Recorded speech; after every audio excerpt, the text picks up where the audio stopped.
મદદ કરી અને અહીં અમને અમારા પરિવારને પણ ઉપયોગી થાય છે. તે બદલ બધાનો ખૂબ આભાર માનું છું.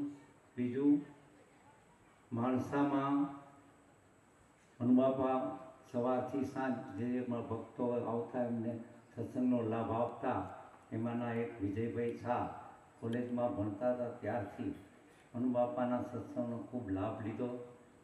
એ પછી લાભુદાદાની પાસે જતા આવતા ખૂબ જ છે. એમને એક મનુબાપા વિશે જેની તિથિ માટે આપણે આવ્યા છે. અત્યારે ઘણા નવા નવા ભાઈઓ બહેનો છે કે જેને ખરેખર મનુબાપા વિશે થોડું ઘણું જાણતા હોય અને વિશેષ જાણતા ન હોય, તો વિજયભાઈ શાહ હવે તમને થોડું ઘણું કે જે મનુબાપાના અનુભવો થયા છે એમને વિશે તમને વાત કરશે. બોલો સદગુરુદેવની જય. ઉગમ ફોજના સર્વે સંતોની જય. મનુરામ બાપાની જય. વાલા સત્સંગીઓ, મનુરામ બાપા એને જૂના સત્સંગીઓ ઘણી સારી રીતના જાણે છે. જેમણે અનુભવ્યા છે અને એમના પ્રેમે દોરે બંધાઈને સત્સંગ મંડળની અંદર, એટલે મનુદાદા એટલે કેવળ પ્રેમની મૂર્તિ. મનુદાદાનું આંતરિક સૌંદર્ય એટલે જ ઉગારામ દાદાની લગ્ની, ભરપૂર ગુરુ પ્રેમ અને મનુરામ દાદાની અસ્ખલિત મધ ટપકતી વાણી ભલભલા સત્સંગીઓને, અબૂધ અજાણ્યા ધર્મથી દૂર રહેલા લોકોને પણ એક તાતણે બાંધી રાખતી. મનુરામ દાદા એમની વ્યક્તિત્વની એવી જબરજસ્ત છાપ અમારા માણસામાં ઘણું સત્સંગ મંડળ એમણે ઊભું કરેલું. આ મનુરામ દાદાનો જન્મ બ્રાહ્મણ કુળમાં 1915ની સાલમાં ચોરવાડ ગામમાં થયેલો. એમના માતા પિતા પણ ભક્તિભાવથી ભરપૂર. એમના પિતાશ્રી રામાયણ અને ઉપનિષદો અને ગીતાજીના બહુ ઊંડા અભ્યાસુ હતા. વિદ્વાનો, સંન્યાસીઓ એમને ઉતારા હતા. આપણા બ્રહ્મ રસાયણ પુષ્પમાં પણ કેટલાક પુષ્પો છપાયેલા છે લાભુદાદાના હસ્તક, અને એમાં વેરાવળના પ્રસંગો મનુરામ બાપાના ઘરે એ પણ અદ્ભુત આપણને જ્ઞાન આપી જાય છે. મનુરામ દાદા પહેલી નોકરી વેરાવળ પોર્ટમાં લાગેલા. ત્યારબાદ જુનાગઢ, ઓખા, પોરબંદર, અમદાવાદ, રાજકોટ, નવલખી સરકારી નોકરીમાં બદલી થતા દરેક ગામમાં એમને એવી લગની કે દરેક જીવને અધ્યાત્મનો આહાર કરતો કરી દઉં. જુનાગઢમાં હતા ત્યારે રેવું બાપા લાભુદાદાના કાકા થાય, એમની ઓળખાણ થઈ, એમની સાથે સત્સંગ થયો અને સૌ પ્રથમ એમને ઉગારામ દાદા સાથે મળવું થયું. ઘણા સત્સંગ કર્યા પછી 1949માં ઉગારામ દાદા પાસેથી શબ્દ સુરતી યોગ સાધ્યો અને ત્યારથી એવી લગ્ની લાગી.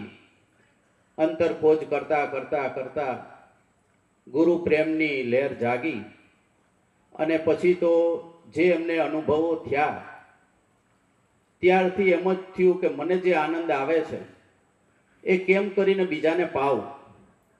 જેટલા જેટલા ગામમાં બદલી થઈ ત્યાં આગળ એમણે મોટા મોટા સત્સંગ રચી દીધા, સત્સંગ મંડળો રચી દીધા. એક જ લગ્ની પાછળથી એમણે નિવૃત્ત થયે અમદાવાદ માણસા મુકામ કરેલો, પણ ઉગારામ દાદાએ અને લાભુ દાદાએ એમને કીધેલું કે હવે તમે નામ વચન આપો બીજાને. છતાંય બહુ જ વિવેકથી નામ વચન આપીને ગુરુ બનવાનો ભાવ એમણે મના કરી દીધી. અને જેમ બાળકને તૈયાર કરી એની માતા વિચાર સંસ્કાર આપી અને પછી શાળામાં દાખલ કરે, એ જ રીતથી મનુદાદા જુદા જુદા ગામોમાં સત્સંગ દ્વારા બધા જ સત્સંગી ભાઈઓની મનોવૃત્તિઓ શુદ્ધ કરી અને પછી ગોંડલની રાહ ચીંધતા. જેમ વરરાજાનું ફૂલેકું નીકળે અને ઢોલી માંગલિક પ્રસંગની જાણ કરતો કરતો શેરીએ શેરીએ આગળ વધે, બસ એમ જ મનુદાદાએ ગામે ગામ અધ્યાત્મનો ઢોલ વગાડી અને સત્સંગ મંડળો ઊભા કર્યા. અનેક ભાવિકોને જ્ઞાન રસ પાયો, એમની ચિત્તવૃત્તિ શુદ્ધ કરી અને પછી આપણા ઉગમ ફોજની અંદર એ બધાને લાભુ દાદા, દેવારામ બાપા, એ બધા હયાત સંતો એમની પાસે જ્ઞાન ભોજન કરતા કરી દીધા. માણસામાં પણ એ વખતે તો અમે છોકરાઓ, પણ કોઈ સંન્યાસી આવે, કોઈ સંતો પધારે તો તરત જ અમને મનુદાદા કહે એટલે અમે સાયકલો લઈને બધા સત્સંગીઓને બોલાવવા ઉપડી જઈએ. માણસામાં પણ સારું એવું સત્સંગ મંડળ શિક્ષકોનું પણ હતું અને દરરોજ સવારે અને સાંજે મનુદાદાના ઘેરે અલખના મેળા યોજાય. ક્યારેક બગીચાઓમાં, ક્યારેક ખેતરોમાં અને ક્યારેક તો રસ્તાની વચ્ચોવચ બાપા ઊભા રહીને સત્સંગની ધારા વેવડાવે. તો ખેતરમાં સાથીઓ હોય, ભાગ્યાઓ હોય કે જેને કંઈ ખબર ના પડતી હોય, રોડ ઉપર હોય તો આવતી જતી પબ્લિક કે દુકાનદાર હોય, એ પણ ખાસ કંઈ જાણતો ના હોય, એ બધા એક ચિત્ત થઈ જાય અને આ ડોહા આટલું બધું કડકડાટ ક્યાંથી કાઢે છે, એવી બધાને જિજ્ઞાસા અને કુતૂહલ થતું. અને બાપાની એક વખત વાણી શરૂ થાય અને એટલો અદ્ભુત પ્રેમ. કોઈ નવા સત્સંગી ભાઈ બહેનો જો સભામાં આવે નહીં, ઘેર આવે નહીં 2 દિવસ, ત્યાં તો બાપા વ્યાકુળ થઈ જાય.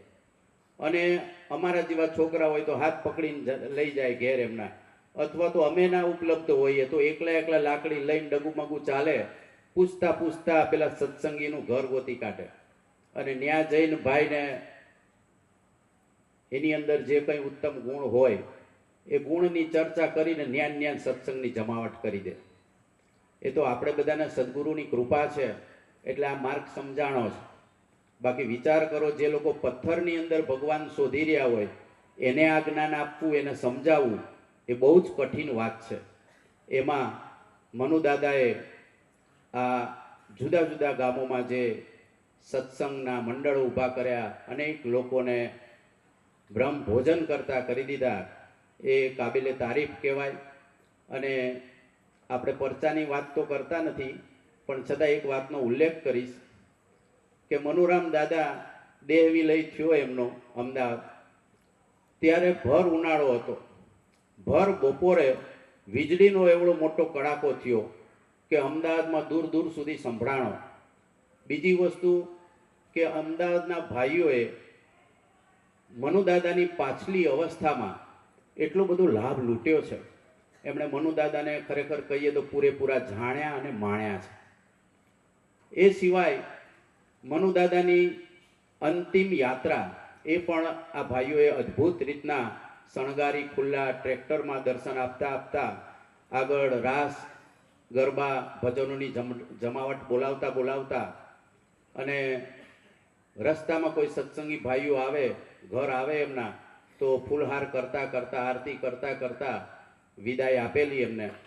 અને એમનો ભંડારો પણ સાંભળીને આશ્ચર્ય થશે કે જીવતા હતા ત્યારે જ, હયાત હતા ત્યારે જ એમણે અનાયાસે કુદરતી પ્રેરણાથી એમના ભંડારાની તારીખ પણ આપી દીધી અને ભાઈઓને કઈ રસોઈ બનાવી એ પણ લખાવી દીધી. આ અદ્ભુત વાત કહેવાય.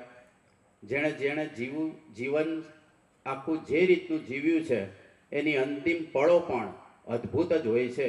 એ ઉગારામ દાદાની કૃપાપાત્ર હતા અને સંસારની એટલી વિરક્તિ કે ઉગારામ દાદા એને નરસિંહ મહેતા કહેતા, પ્રેમ પણ એવો, એટલે એનું ઉપનામ જ ઉગારામ દાદાએ નરસિંહ મહેતા આપેલું. હવે તમને બધાને ખબર છે કે આપણે એકલા કાંઈ ના કરીએ કે સંસાર રથમાં, તો બીજું પૈડું મજબૂત હોવું જોઈએ ને. તો મનોરામ બાપાના ધર્મપત્ની રમામાં એ પણ સહેજે પાછા પડે એવા નહોતા. એને પણ બાળપણથી જ સરસ મજાના ભક્તિના સંસ્કાર મળેલા. રમાબાના પિતાજી એ ચોરવાડમાં જ વૈષ્ણવ સંપ્રદાયમાં મદન મોહનની હવેલીના મુખિયાજી હતા.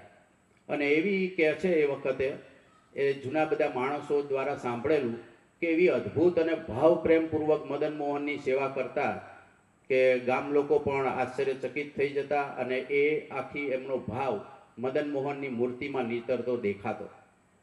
આવા વાતાવરણમાં રમાબાનો જન્મ થયો, બાળપણથી ભક્તિભાવ સંસ્કાર મળ્યા.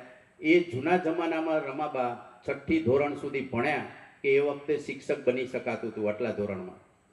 અને એમનો સ્વભાવ, સુંદર મજાની મુખાકૃતિ, કોઈ પણ ગમે તે ટાઈમે આવે, કોઈ સંન્યાસી આવે, કોઈ સત્સંગી આવે, કોઈ ગામના માણસો આવે, છતાંય સગવડ હોય ના હોય છતાંય હસતા ચહેરે બધાની સેવા કરવી. આપણા સંતો, ઉગમ ફોજના બધા જ સંતોના સત્સંગો એમણે સાંભળેલા, એમની સેવાઓ જબરજસ્ત કરેલી. અને આ રીતના મનુપ્રસાદ દાદાને એમણે ઘણો સાથ આપ્યો. મનોરામ બાપા અદ્ભુત જીવન જીવ્યા. આમાંથી આપણા ઘણા બધા અહીંયા બેઠા છે, એ બધાને લગભગ મોટા ભાગનાને મનુદાદાનો પરિચય હશે જ. એમના પ્રેમ થકી જ આ ઉગમ ફોજમાં જોડાણા હશે. એટલે આપણે એનો જીવતા હતા ત્યારે એક જ ભાવ હતો કે હું જે આહાર જમું છું ને મારા ગુરુનો જે પ્રેમ મેં પામ્યો છે એ જ ગુરુ પ્રેમ, ગુરુ જ્ઞાનમાં બધાને તરબોળ કરી દઉં, એ જ ભાવના એમને જીવતે જીવત રાખી અને બધાને સત્સંગનો લાભ આપ્યો, લેવડાવ્યો, અને પાછું રખોપું પણ રાખ્યું. દરેકની ખબર અંતર પૂછતા રહેતા. આપણે બધા સંસારી આળસમાં રહી જઈએ, પણ મનુદાદા કદી ભૂલતા નહીં. આપણા ઘેર આવીને પણ આપણી ખબર લઈ જાય કે કેમ નબળો પડ્યો, એટલે રખોપું પણ એમણે રાખ્યું. તો મનુદાદા આ રીતના દેહમુક્ત થયા પછી પણ આજે 20મી આ એમની પુણ્યતિથિ કહેવાય ને આપણે આ 20મો પ્રોગ્રામ છે. તો વાલા સત્સંગી ભાઈ બહેનો, આજ ખરી આપણે એમના તિથિ ઉપર આપણે સત્સંગ સાંભળીએ, આપણા સંતોના મુખેથી આત્મધર્મ જાણીએ, અને આપણા બધાનું સ્વરૂપ ધ્યાન ખૂબ વધે ગુરુ કૃપાથી. એ જ એમનો આશય હતો, અને આપણે જે સત્સંગમાં હાજર છીએ એ જ એમને મોટામાં મોટી શ્રદ્ધાંજલિ આપણે આપી કહેવાય. જય ગુરુદેવ.